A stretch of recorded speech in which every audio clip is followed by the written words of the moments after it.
We are going to discuss the endocrinology portion of internal medicine.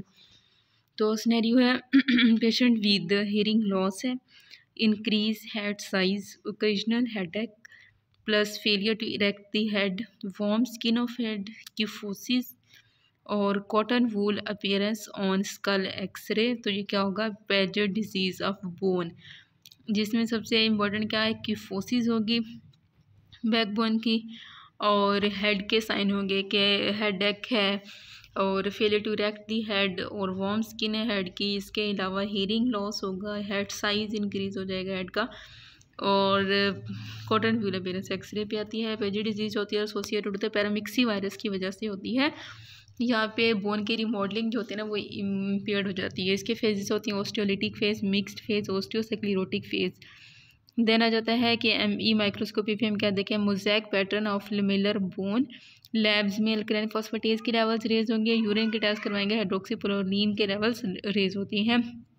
Treatment for the पेजर disease bisphosphonates given complication इससे क्या हो सकती है? हाई आउटपुट कार्डियक फेलियर हो सकता है, hearing loss, chalk stick fracture होते हैं, जिस तरह चॉक होता है इस तरह चॉक स्टिक फ्रैक्चर, और इसके अलावा विजुअल डिस्टर्बेंसेस भी हो सकती हैं। इससे इम्पेयर्ड रिमॉडलिंग ऑफ बोन होती है पेजी डिजीज़ में। ऑस्टियोपोरोसिस में क्या होता है? नॉर्मल मिनरलाइजेशन होती है लेकिन बोन मैस डिक्रीज हो जाता है। हाइपरविटामिनोसिस ए में अबंडेंट मिनरलाइजेशन हो जाती है। पेरियोस्टियम की विटामिन डी डेफिशिएंसी में ऑस्टियाइड की डेपोजिशन ज़्यादा हो जाती है। विटामिन डी डेफिशिएंसी में रिकेट्स और ऑस्टियोमलेसिया आ जाता है। हाइपरविटामिनोसिस विटामिन ए ज़्यादा दिया हो तो अबंडेंट मिनरलाइजेशन हो जाएगी। विटामिन डी की डेफिशिएंसी है तो ऑस्टियाइड की डेपोजिशन ज़्यादा हो जाएगी। रिकेट्स में डिफेक्टिव मिनरलाइजेशन होती है बोन और कार्टिलेज की, जबकि ऑस्टियोमलेसिया में क्या होता है? बच्चों में रिकेट्स होता है, बड़ों में ऑस्टियोमलेसिया, तो ये डिफेक्टिव मिनरलाइजेशन होती है बोन की। देन प्राइमरी हाइपरथायराइडिज्म होता है जहाँ पे बोन जो होती है वो रिप्लेस हो जाती है फाइब्रस के साथ। अमाइलोइडोसिस के बारे में देखते हैं। अमाइलोइडोसिस क्या होता है? लार्ज किडनी है और बीटा प्लेटेड शीट होती है नज़र आती है, जो कि डिमॉन्स्ट्रेट करते हैं by the apple green birefringence of Congo red stain को रेड स्टेन पे apple green birefringence show करती है अंडर पोलराइज लाइट। देन इसको देखते हैं इलेक्ट्रॉन माइक्रोस्कोपी पे तो एक्स्ट्रा सेलुलर अमाइलॉइड के फिब्रल्स नज़र आते हैं। अफेक्टेड टिश्यू की वैक्सी अपीयरेंस हो जाती है। देन है लोकलाइज्ड एमाइलोइडोसिस में क्या नज़र आती है? सिस्टेमिक में लोकलाइज्ड होगा जिस जगह पे सिंगल ऑर्गन में है, जिस तरह वोकल कॉर्ड पे है तो वहाँ पे हॉर्सनेस करवा देगा, ऑर्बिट में प्रोप्टोसिस करवा देगा, इस तरह रिस्ट पे कार्पल सिंड्रोम वगैरह करवा देगा। देन हम देते हैं सिस्टेमिक में। सिस्टेमिक में क्या होगा? हार्ट फेलियर करवा देगा, रिस्ट्रिक्टिव कंजेस्टिव कार्डियक मायोपैथी जो होती है, restrictive speckled pattern nephrotic syndrome kidneys में, autonomic insufficiency, peripheral neuropathy, waxy rough plaques on the skin, in large tongue macroglossia जिसको कहते हैं स्यूडो हाइपरट्रॉफी करवा देगी। बायोप्सी में फ्रॉम एब्डोमिनल फैट पैड, तो इसकी हम बायोप्सी कहाँ से लेते हैं? एब्डोमिनल फैट पैड से बायोप्सी और गिवन इन लेते हैं for the diagnosis of systemic amyloidosis. Then उसके बाद टाइप्स है प्रोटीन की, और ये कहाँ से ड्राइव होती हैं? प्राइमरी प्रोटीन होती है इसके अंदर AL एक लाइट चेन होती है, दूसरी A चेन होती है, और ये इम्यूनोग्लोबुलिन लाइट चेंज होती हैं। जबकि जो सेकेंडरी होती है सेकेंडरी अमाइलोइडोसिस वो आती है AA प्रोटीन, और ये आती है सीरम अमाइलाइड A से एसोसिएटेड होती है प्रोटीन क्रोनिक इन्फ्लेमेटरी कंडीशंस के साथ, CGD, rheumatoid arthritis, IBD, psoriasis, IBD वगैरह के साथ, जो सेकेंडरी अमाइलोइडोसिस होती है। देना जाती है सिनाइल कार्डिक अमाइलोइडोसिस, इसमें टेंसिरिथाइरिन AF एट्रियल फिब्रिलेशन से आती है। ओल्ड फोजीज में ड्राइव्ड होती है और फोजी से, और सिनाइल कार्डियक में ये होती है। देना जाते हैं type 2 diabetes. Type 2 diabetes mellitus में जो अमाइलोइडोसिस होती है उसमें अमाइलिन से ही आती है, AE से ड्राइव होती है। मेडली कार्सिनोमा ऑफ थायराइड एक काल होती है जो कि कैल्सिटोनिन से आती है। अल्जाइमर डिजीज में B अमाइलॉइड होती है जो APP से आती है। डायलिसिस एसोसिएटेड जब ESRD में बीटा 2 माइक्रोग्लोबुलिन होती है। It is not filter from dialysis membrane, और MHC क्लास 1 से ड्राइव होते हैं। Mostly leads to carpal tunnel syndrome. ESRD में कार्पल टनल सिंड्रोम होता है।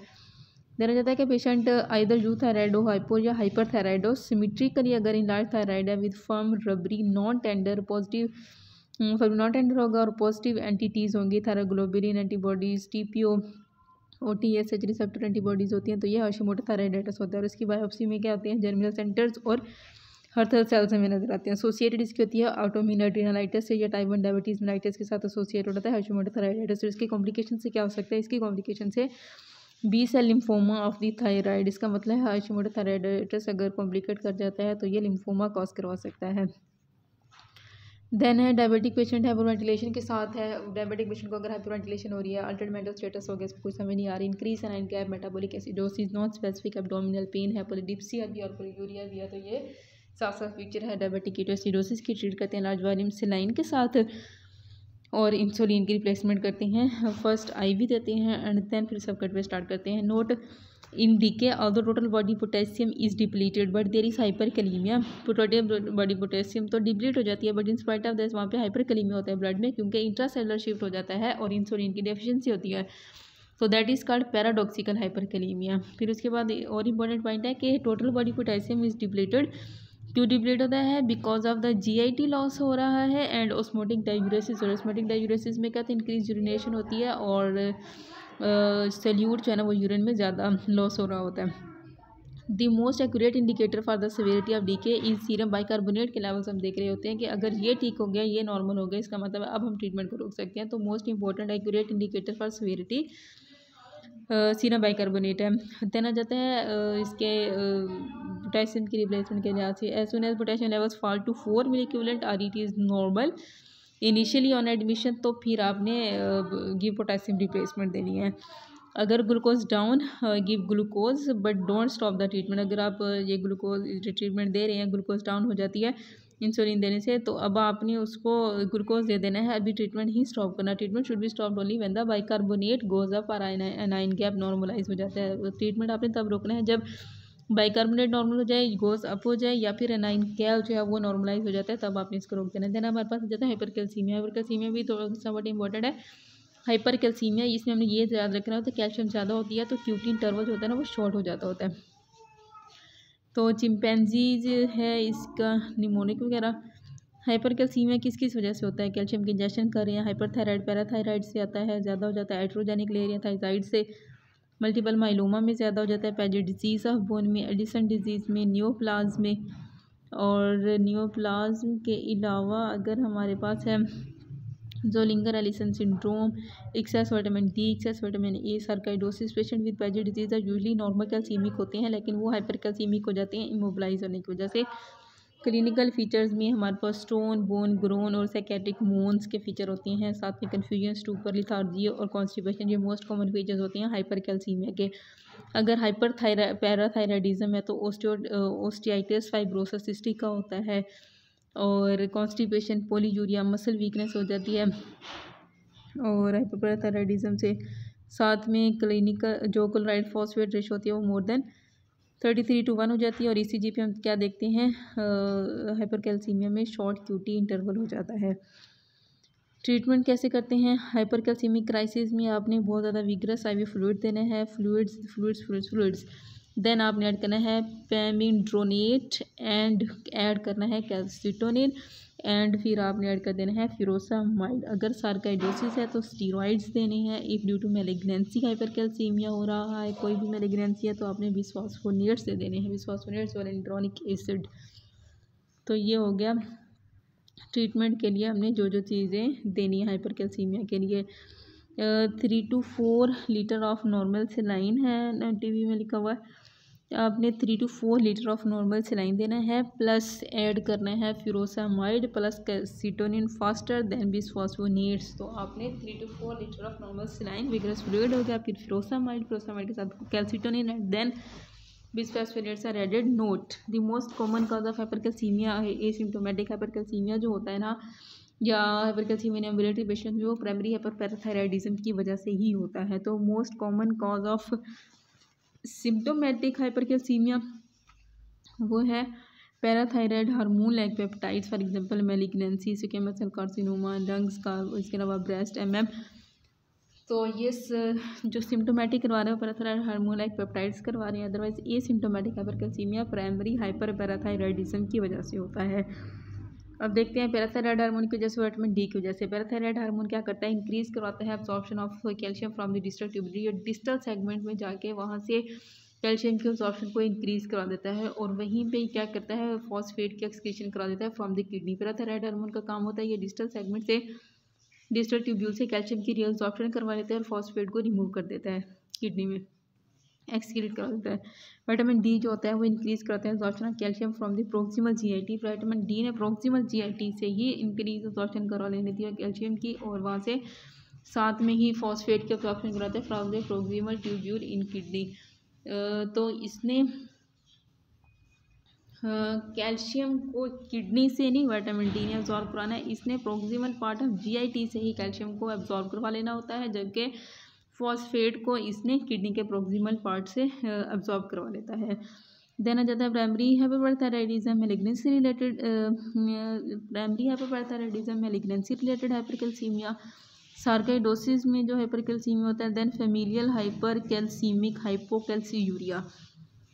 जो प्राइमरी हाइपरपाराथायराइडिज्म होता है ना, उसमें माइल्ड सीरम कैल्शियम एलिवेटेड होता है। मैलिग्नेंसी रिलेटेड हाइपरकैल्सीमिया में सीवियर कैल्शियम का लेवल एलिवेट होता है। सार्कोइडोसिस में भी माइल्ड सीरम कैल्शियम एलिवेट होता है, जबकि फेमिलियल हाइपरकैल्सीमिया में भी माइल्ड है। देन आ जाता है ओकेजनल हाइपरटेंशन। प्राइमरी हाइपरपाराथायराइडिज्म में ओकेजनल हाइपरटेंशन होगी। मैलिग्नेंसी रिलेटेड हाइपरकैल्सीमिया में साइटोकाइंस इंटरल्यूकिन 1 आएगा, ट्यूमर नेक्रोसिस फैक्टर होगा by the metastatic breast lungs cancer. तो इनसे जो है ना इंटरल्यूकिन 1 और ट्यूमर नेक्रोसिस फैक्टर्स रिलीज होंगे या आएंगे by metastatic breast lung cancer से, ब्रेस्ट लंग्स कैंसर से। साइटोकाइंस रिलीज होंगे। पैराथायराइड हार्मोन रिलेटेड पेप्टाइड जो है ना वो स्क्वेमस सेल कार्सिनोमा से आता है। It causes body parathyroid hormone level to be suppressed. तो इससे पैराथायराइड हार्मोन जो लेवल्स होंगे ना वो सप्रेस्ड हो जाएंगे पीटीएच की वजह से, पीटीएच लाइक पेप्टाइड की वजह से। तो फिर इसके अलावा हो सकता है मैलिग्नेंसी रिलेटेड में एक्टोपिक पैराथायराइड हार्मोन की production by the ovarian tumour lungs cancer. Calcitriol production causes hypercalcaemia in Hodgkin disease. तो कौन कौन से कार्सिनोमा में से बता दिया, ब्रेस्ट लंग्स कार्सिनोमा से साइटोकाइंस रिलीज होते हैं, इंटरल्यूकिन 1 ट्यूमर नेक्रोसिस फैक्टर। और जो है पैराथायराइड हार्मोन लेके पेप्टाइड ये आता है, हार्मोन लाइक पेप्टाइड आता है स्क्वेमस सेल कार्सिनोमा से। ये जो ओरिजिनल पीटीएच होता है ना उसको लेवल्स को सुप्रेस करवा देता है। फिर इसके अलावा जो कार्सिनोमास होती हैं, ओवेरियन ट्यूमर लंग्स का कार्सिनोमा, ये एक्टोपिक पैराथायराइड हार्मोन की प्रोडक्शन को ज़्यादा कर देते हैं। देन आ जाता है इसमें एक्टोपिक पैराथायराइड हार्मोन प्रोडक्शन होती है। देन आ जाता है हॉजकिन डिजीज। हॉजकिन लिम्फोमास में क्या होता है, कैल्सिट्रायोल प्रोडक्शन होती है और वो करवा देती है हाइपरकैल्सीमिया। इस वजह से जो मैलिग्नेंसी रिलेटेड होगा उसमें सीवियर हाइपरकैल्सीमिया होता है। बाकी सार्कोइडोसिस या फेमिलियन के अंदर इतना ज़्यादा नहीं होता। देन देते हैं सिम्टोमेटिक कौन कौन सा होता है। जो हाइपरपैराथायराइडिज्म, प्राइमरी हाइपरपैराथायराइडिज्म, उसके अंदर एसिम्टोमेटिक होगा। पेशेंट मैलिग्नेंसी रिलेटेड हाइपरकैल्सीमिया में सिम्टोमेटिक होगा, और सार्कोइडोसिस और फेमिलियन में may be not be symptomatic, no symptoms. Then आ जाता है दे गेट, जो है सार्कोइडोसिस में they get hypercalcaemia mostly in summer because of the increase sun exposure and increase vitamin D. और सन एक्सपोजर के जैसे सार्कोइडोसिस में हाइपरकैल्सीमिया होता है। देन पैराथायराइड हार्मोन के लेवल्स प्राइमरी हाइपरथायराइडिज्म में तो हाई होंगे, और जो मैलिग्नेंसी रिलेटेड है उसके अंदर पैराथायराइड हार्मोन लो होगा, कैल्शियम के लेवल ज़्यादा थे। और बाकी दो जो हैं sarcoidosis low PTH but elevated vitamin D, इसमें पैराथायराइड हार्मोन लो है बट एलिवेटेड विटामिन डी होगा। और जो फेमिलियल है उसमें नॉर्मल और slightly low PTH, low urine calcium. First one is treated by surgery, और इंडिकेशंस क्या है, सिम्टोमेटिक, एसिम्टोमेटिक। तो प्राइमरी हाइपरपैराथायराइडिज्म इंडिकेशंस, सर्जरी की इंडिकेशन, सिम्टोमेटिक हो तब आपने सर्जरी करनी है। Asymptomatic with serum calcium at least 1 ग्राम है above upper limit of normal. Upper limit of normal के 1 mg है, मतलब ये अपर लिमिट से 1 नॉर्मल से अपर लिमिट ज़्यादा है 1 mg। Urinary calcium more than 400 पर 24 आवर्स और या एज लेस देन 50 ईयर्स है। DEXA showing bone mineral density less than 2.5 at any site, और GFR लेस देन 60 है। इन स्टेजेस पे आपने एसिम्टोमेटिक पेशेंट है लेकिन ये चीज़ें आ रही हैं कि serum calcium at least 1 mg above upper limit of normal हो, यूरिनरी कैल्शियम मोर देन 400 पर 24 आवर्स हो, एज लेस देन 50 हो, डेक्सा स्कैन पे लेस देन 2.5 बोन की डेंसिटी हो, GFR लेस देन 60 होती है तो सिम्टोमेटिक में सर्जरी कर देते हैं। और जो आ जाता है जो कार्सिनोमा से रिलेटेड होता है, treat symptomatic hypercalcaemia by fluid. फिर उसके बाद furosemide, calcitonin and treat underlying cause. Sarcoidosis में ट्रीट विद स्टीरॉइड्स होता है। तो देन आ जाता है मिल्क अल्कली सिंड्रोम में क्या क्या होता है? मेटाबॉलिक अल्कलोसिस होता है, हाइपरकैल्सीमिया होता है, और मेटाबॉलिक अल्कलोसिस, और साथ में रीनल इनसफिशिएंसी होती है मिल्क अल्कली सिंड्रोम में। तो ये मिल्क अल्कली सिंड्रोम क्या होता है? डिवेल्प्स करता है इफ़ कैल्शियम इनटेक, अच्छा ज़्यादा कैल्शियम इनटेक करें मोर देन 2.5 ग्राम पर डे, तब ये डिजीज़ हो जाएगी। Immobilization leads to excreter, immobilization भी है तो leads to excreted bone resorption leading to, बहुत ज़्यादा बोन की रिसॉर्प्शन हो जाती है, दैट लीड्स टू। तो मिल्क अल्कली सिंड्रोम में इमोबिलाइजेशन जो है लीड्स टू एक्सक्रीटेड बोन की रिसॉर्प्शन लीडिंग टू हाइपरकैल्सीमिया हो जाएगा विद डिक्रीज पीटीएच लेवल्स होंगे। This effect of immobilization pronounce होता है यंग हेल्दी पेशेंट्स में और पेजिट डिजीज़ में। तो ये मिल्क अल्कली सिंड्रोम था जिसके अंदर था मेटाबॉलिक अल्कलोसिस, हाइपरकैल्सीमिया और इनसफिशिएंसी रीनल की, जिसकी वजह से क्या होगा? हाइपरकैल्सीमिया हो जाएगा और पीटीएच के लेवल डिक्रीज हो जाते हैं इसमें। देन आ जाता है हाइपोग्लाइसीमिया इन डायबिटिक पेशेंट में। हाइपोग्लाइसीमिया कैसे हो जाता है? इंसुलिन ओवरडोज, रोंग डोज, और recent lifestyle modification, for example exercise से, न्यू ऑनसेट रीनल फेलियर है तो इन दोनों केसेस में ऑब्वियसली हाइपोग्लाइसीमिया हो जाएगा अगर इंसुलिन को ओवरडोज कर रहे हैं, रॉन्ग तरीके से ले रहे हैं, या फिर न्यू ऑनसेट रीनल फेलियर हुआ तो डायबिटिक पेशेंट में हाइपोग्लाइसीमिया हो जाता है। हाइपोग्लाइसीमिया नॉन डायबिटिक पेशेंट्स में प्रोलॉन्ग फास्टिंग से, इंसुलिनोमा है तो उसकी वजह से हो रहा होगा। एक्सोजिनस इंसुलिन के एडमिनिस्ट्रेशन कर रही हैं, फैक्टिशियस एक्सोजिनस सल्फोनाइलयूरिया का यूज़ है जो कि ग्लूकोज लेवल कम करते हैं, रीनल फेलियर में कम हो जाता है। देन आ जाता है insulin, C peptide, pro insulin, anti insulin, urine sulfonylurea. In diabetic में इंसुलिन रेज होती है, फैक्टिशियस में रेज होती है, इंसुलिनोमा में इंसुलिन रेज होती है, सल्फोनाइलयूरिया के यूज़ में ज़्यादा होती है, प्रोलॉन्ग फास्टिंग से इंसुलिन डिक्रीज हो जाती है। सी पेप्टाइड डायबिटिक्स में डिक्रीज होता है, फैक्टिशियस में डिक्रीज, इंसुलिनोमा में सी पेप्टाइड ज़्यादा होता है, सल्फोनाइलयूरिया में भी ज़्यादा होता है। प्रो इंसुलिन मोर देन 5 और 20% of the total immunoreactive insulin, और anti insulin antibodies, urine sulfonylurea. Then scenario है पेशेंट है with feature suggestive of hyperthyroidism के बारे में देखते हैं कि उसके अंदर क्या क्या आता है। हाइपरथायराइडिज्म होती है ग्रेव्स डिजीज, सब एक्यूट थायराइडाइटिस में, टॉक्सिक MNG और फैक्टिशियस में। हाइपरथायराइडिज्म में क्या क्या हमारे पास आ रही है? इलाजमेंट ऑफ ग्लैंड, ग्रेव्स में डिफ्यूज़ इलाजमेंट ऑफ ग्लैंड होती है, सब एक्यूट थायराइडाइटिस में भी डिफ्यूज़ है, और टॉक्सिक में नोड्यूलर, जबकि फैक्टिशियस में नो।